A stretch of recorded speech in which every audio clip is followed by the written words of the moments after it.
প্রথমে বিশেষ খবর। রাজ্যের মুখ্য নির্বাচনী আধিকারিকের দপ্তরকে রাজ্য সরকারের প্রশাসনিক ও আর্থিক নিয়ন্ত্রণ থেকে মুক্ত রাখতে নির্বাচন কমিশন তাকে সম্পূর্ণ স্বতন্ত্র করে গড়ে তোলার নির্দেশ দিয়েছে। বাংলাদেশি সন্দেহে রাজ্যের 52 জন শ্রমিকের তথ্য চেয়ে হরিয়ানা সরকার রাজ্যকে চিঠি দিয়েছে।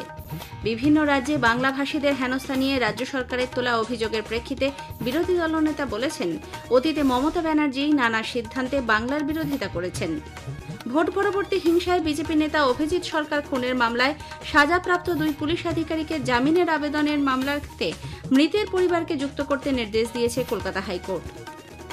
উত্তর বঙ্গোপসাগরে আগামী 24 ঘন্টার মধ্যে একটি ঘূর্ণাবর্ত তৈরির সম্ভাবনা রয়েছে। আসছে বিস্তারিত খবরে। রাজ্যের মুখ্য নির্বাচনী আধিকারিকের দপ্তরকে রাজ্য সরকারের প্রশাসনিক ও আর্থিক নিয়ন্ত্রণ থেকে মুক্ত রাখতে নির্বাচন কমিশন তাকে সম্পূর্ণ স্বতন্ত্র করে গড়ে তোলার নির্দেশ দিয়েছে। গত 17 জুলাই এ ব্যাপারে মুখ্য সচিব মনোজ পান্তকে লেখা এক চিঠিতে একথা জানানো হয়েছে।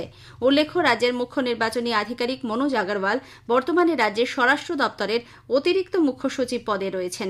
ফলে দপ্তরটি অর্থনৈতিক ও প্রশাসনিক দিক থেকে রাজ্য সরকারের ওপর নির্ভরশীল। নির্বাচন কমিশনের পর্যবেক্ষণ, এতে সাংবিধানিক নিরপেক্ষতা বিঘ্নিত হওয়ার আশঙ্কা তৈরি হচ্ছে। দপ্তরের নিজস্ব বাজেট না থাকায় কোনো খরচ করতে গেলেও রাজ্য সরকারের অনুমতি নিতে হচ্ছে। এমনকি ভোট সংক্রান্ত খরচের ক্ষেত্রেও দপ্তরটি ফিনান্স ডিপার্টমেন্টের অনুমোদনের ওপর নির্ভরশীল হয়ে পড়ছে। কমিশনের মতে এভাবে চললে ভবিষ্যতে নির্বাচন সংক্রান্ত নানা গুরুত্বপূর্ণ পদক্ষেপের ওপর সরকারি হস্তক্ষেপের সম্ভাবনা থেকে যায়। চিঠিতে নির্বাচন কমিশন জানিয়েছে, মুখ্য নির্বাচনী আধিকারিকের অধীনে আলাদা দপ্তর গঠন করতে হবে, তৈরি করতে হবে স্বতন্ত্র বাজেট হেড। মুখ্য নির্বাচনী আধিকারিককে আর্থিক বিষয়ে অতিরিক্ত মুখ্য সচিব অথবা প্রিন্সিপাল সেক্রেটারির সমান ক্ষমতা দিতে হবে। পাশাপাশি কমিশনের সুপারিশ অনুযায়ী দপ্তরে নিযুক্ত ফিনান্স অ্যাডভাইজারদের মাধ্যমে প্রদান করতে হবে নির্দিষ্ট আর্থিক ক্ষমতা। ভোট সংক্রান্ত কাজে যাতে দেরি না হয় তার জন্য শূন্য পদে দ্রুত নিয়োগেরও পরামর্শ দেওয়া হয়েছে। পশ্চিমবঙ্গে জাতীয় নাগরিকপঞ্জি বা national registrar of citizens NRC চালুর দাবিতে কলকাতা হাইকোর্টে দায়ের হয়েছে জনস্বার্থ মামলা।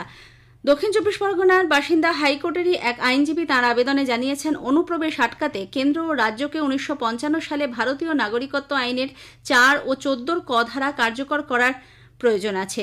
এ ব্যাপারে আবেদন গ্রহণ করে বিচারপতি সুজয় পাল এবং বিচারপতি স্মিতা দাসদের ডিভিশন বেঞ্চ জানিয়েছেন, আগামী মঙ্গলবার মামলাটির শুনানি হবে।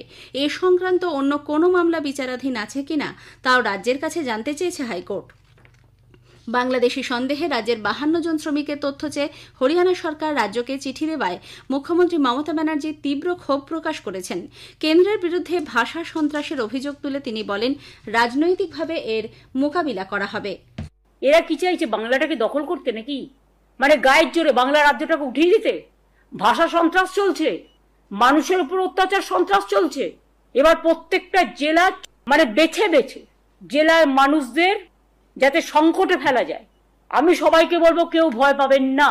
আমরা আমাদের কাজ আমাদের মতো করব। মানুষকে রক্ষা করা আমাদের দায়িত্ব এবং কর্তব্য। এই সব করে ভোটার লিস্ট থেকে নাম বাদ দিয়ে বিজেপি যদি মনে করেন মহারাষ্ট্র দিল্লির মতো বাংলায় জিতবেন, তাহলে ভুল করছেন। উল্লেখ্য, 27 জুলাই থেকে রাজ্য জুড়ে পূর্ব ঘোষিত কর্মসূচি ছাড়াও মুখ্যমন্ত্রী বিভিন্ন জেলা সফরে প্রতিবাদে মিছিল করবেন। ওই দিন থেকে 2 দিনের বীরভূম সফরে যাবেন মুখ্যমন্ত্রী, সেখানেও একই ধরনের কর্মসূচি নেওয়া হবে। হরিয়ানার গুরুগ্রাম থানার পুলিশ মালদার চাঁচলের 2 পরিযায়ী শ্রমিককে আটক করে নিয়ে গেছে। 3 দিন পরেও তারা ছাড়া না পাওয়ায় স্বাভাবিকভাবেই উদ্বিগ্ন 2 পরিবার। বাংলাভাষী হওয়ার কারণেই তাদেরকে আটক করা হয়েছে বলে পরিবারের তরফে অভিযোগ করা হয়েছে। তাদের দ্রুত মুক্তির ব্যাপারে স্থানীয় প্রশাসনের সঙ্গে যোগাযোগ করেছেন পরিজনরা। এদিকে বিভিন্ন রাজ্যে বাংলাভাষীদের হেনস্থার অভিযোগ তুলে রাজ্য সরকার যেভাবে কেন্দ্রের বিরুদ্ধে সরব হয়েছে তার প্রেক্ষিতে বিরোধী দলনেতা শুভেন্দু অধিকারীর অভিযোগ, অতীতে মমতা ব্যানার্জি নানা সিদ্ধান্তে বাংলার বিরোধিতা করেছেন। বাংলা ভাষা রক্ষা করার উনি কে? ওনাকে কে সেই হকদারি দিয়েছে? এটা দেয়নি। যেদিন প্রণব মুখার্জিকে রাষ্ট্রপতি করার কথা বলা হয়েছিল বাঙালিকে, সেদিন প্রথম বিরোধিতা উনি করেছিলেন। আর উনি যে পার্টিকে গালাগালি করেন সেই পার্টিটাকে বাঙালি প্রতিষ্ঠা করেছে, ডক্টর শ্যামাপ্রসাদ মুখার্জি। আমাদের বর্তমান প্রধানমন্ত্রীর অ্যাডভাইসার ছিলেন লেট বিবেক দেবরয়, বাঙালি। অর্থনৈতিক উপদেষ্টা যিনি আছেন সঞ্জীব সান্যাল, বাঙালি। কয়েকদিন আগে কেন্দ্রীয় সরকার একজন কৃতি অধ্যাপক অসীম ঘোষকে হরিয়ানার রাজ্যপাল করেছেন, বাঙালিকে। সব কথা এখানে না বলেই ভালো। এদিকে ভোটার তালিকায় বিশেষ নিবিড় সংশোধন কর্মসূচির বিষয়ে সিপিআইএমের রাজ্য সম্পাদক মোহাম্মদ সেলিম বলেছেন, কে নাগরিক আর কে নাগরিক নয় তা দেখার দায়িত্ব নির্বাচন কমিশনের এখতিয়ারে পড়ে না। ইলেকশনের কমিশনের কাজ হচ্ছে নির্ভুল ভোটার তালিকা প্রকাশ করা এবং সুষ্ঠুভাবে নির্বাচন পরিচালনা করা এবং শান্তিপূর্ণভাবে যাতে মানুষ ভোট দিয়ে তার ব্যবস্থা করা, সেখানে রাখছে। আর সংবিধানে যে দায়িত্ব নির্দিষ্ট আছে সেটা মানতে হয়। সাংবিধানিক ব্যবস্থাকে তারা ভেঙে তছনছ করছে। আর বিজেপি ইলেকশন কমিশনকে, যেমন রাজ্য নির্বাচন কমিশনকে মমতা ব্যানার্জি তৃণমূল ব্যবহার করেছে, এবং কেন্দ্রীয় নির্বাচন কমিশনকে বিজেপি ব্যবহার করছে নিজের স্বার্থে। অন্যদিকে প্রাক্তন কংগ্রেস সাংসদ অধীর রঞ্জন চৌধুরী নাগরিক আইন চালু হওয়াকে আটকাতে কেন্দ্রের সরকার বদলের পক্ষে মত প্রকাশ করেছেন। আজকে যারা ক্ষমতা বিজেপি আছে তারা তো আইন করে নাগরিক আইন পাশ করিয়েছে জোর করে, সবাই আমরা বিরোধিতা করেছি, মানুষের আন্দোলনে সেটা বাস্তবায়িত করতে পারছে না, তাই বলে তারা তো বসে থাকবে না, তারা চেষ্টা চালিয়ে যাবে।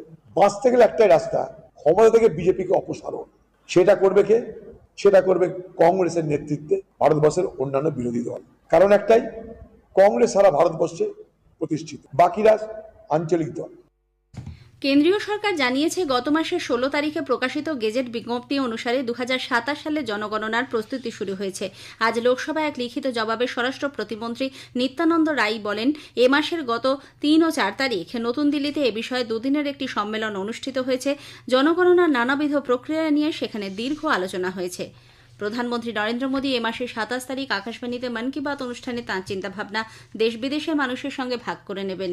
এটি হবে মন কি বাতের 124তম পর্ব। নিঃশুল্ক নাম্বার 1800117800 নম্বরে মেসেজ করে কিংবা মাইগভ বা নমো অ্যাপে এ মাসের 25 তারিখ পর্যন্ত মতামত জানানো যাবে। স্থানীয় সংবাদ শুনছেন আকাশবাণী কলকাতা কেন্দ্র থেকে। আমাদের সংবাদ শোনা যাবে ইউটিউব চ্যানেল আকাশবাণী সংবাদ বাংলা, ফেসবুক ও ইনস্টাগ্রাম আকাশবাণী সংবাদ কলকাতা এবং এক্স হ্যান্ডেল AIR নিউজ কলকাতাতে। ভোট পরবর্তী হিংসায় বিজেপি নেতা অভিজিৎ সরকার খুনের মামলায় সাজাপ্রাপ্ত কলকাতা পুলিশের তৎকালীন তদন্তকারী আধিকারিক রত্না সরকার ও হোমগার্ড দীপঙ্কর দেবনাথের জামিনের আবেদনে মৃতের পরিবারকে যুক্ত করতে নির্দেশ দিয়েছে কলকাতা হাইকোর্ট। গত 18 জুলাই সিবিআই এর বিশেষ আদালত এই মামলায় নারকেলডাঙ্গা থানার প্রাক্তন ওসি সহ মোট 4 জন পুলিশ আধিকারিককে 31 জুলাই পর্যন্ত জেল হেফাজতে নির্দেশ দেয়। সেই রায়কে চ্যালেঞ্জ জানিয়ে গতকাল হাইকোর্টে দ্বারস্থ হন আবেদনকারীরা।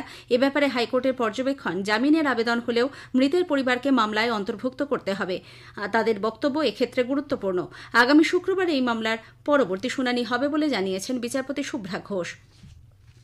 গ্রামাঞ্চল সহ প্রান্তিক এলাকায় সরকারি প্রকল্প ও পরিষেবা নিয়ে মানুষের অভাব অভিযোগের সমাধান করতে রাজ্য সরকার আমাদের পাড়া আমাদের সমাধান নামে একটি কর্মসূচির কথা ঘোষণা করেছেন। মুখ্যমন্ত্রী মমতা ব্যানার্জি আজ নবান্নে এক সাংবাদিক বৈঠকে জানিয়েছেন, আগামী 2রা আগস্ট থেকে এই উদ্যোগ চালু হয়ে চলবে পরবর্তী 2 মাস। আবাস যোজনা 100 দিনের কাজ, গ্রামীণ রাস্তা নির্মাণের পর জল জীবন মিশনের টাকা দেওয়াও কেন্দ্র সরকার বন্ধ করে দিয়েছে বলে মুখ্যমন্ত্রী মমতা ব্যানার্জি অভিযোগ করেছেন। নবান্নে আজ তিনি জানান, এর ফলে অনেক জায়গায় জল পৌঁছে দেওয়ার কাজ ব্যাহত হচ্ছে।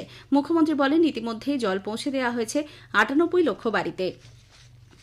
উত্তর বঙ্গোপসাগরে আগামী 24 ঘন্টার মধ্যে একটি ঘূর্ণাবর্ত তৈরির সম্ভাবনা রয়েছে, যা পরবর্তী 48 ঘন্টায় নিম্নচাপ এলাকায় পরিণত হবে। এই নিম্নচাপ এলাকা এবং বাতাসে জলীয় বাষ্পের পরিমাণ বেশি থাকায় আগামী শুক্রবার থেকে পরপর প্রায় 5 দিন দক্ষিণবঙ্গে বেশ কিছু জেলার বৃষ্টির পরিমাণ বাড়বে বলে আলিপুর আবহাওয়া দপ্তরের বিজ্ঞানী সৌরিশ বন্দ্যোপাধ্যায় আকাশবাণীকে জানিয়েছেন। 24 তারিখে ভারী থেকে অতি ভারী বৃষ্টির সম্ভাবনা থাকছে 2-1 জায়গায় দক্ষিণ 24 পরগনা, পূর্ব পশ্চিম মেদিনীপুর, ঝাড়গ্রাম। দক্ষিণবঙ্গের অন্যান্য জেলাগুলোতেও 2-1 জায়গায় ভারী বৃষ্টির সম্ভাবনা থাকছে। 25 তারিখে গিয়ে 2-1 জায়গায় ভারী থেকে অতি ভারী বৃষ্টির সম্ভাবনা রয়েছে মেনলি পুরুলিয়া, বাঁকুড়া, ঝাড়গ্রাম, পশ্চিম মেদিনীপুর, পূর্ব পশ্চিম বর্ধমান, হুগলি, হাওড়া, পূর্ব মেদিনীপুর, দক্ষিণ 24 পরগনা। 134তম ডুরান্ড কাপ ফুটবল আগামীকাল কলকাতায় শুরু হচ্ছে। সল্টলেকে যুব ভারতী ক্রীড়াঙ্গনে প্রতিযোগিতার উদ্বোধন করবেন মুখ্যমন্ত্রী মমতা ব্যানার্জি। প্রথম দিন গ্রুপের ম্যাচে ইস্টবেঙ্গল সাউথ ইউনাইটেড এফসির মুখোমুখি হবে। খেলা শুরু হবে বিকেল 5:30টায়।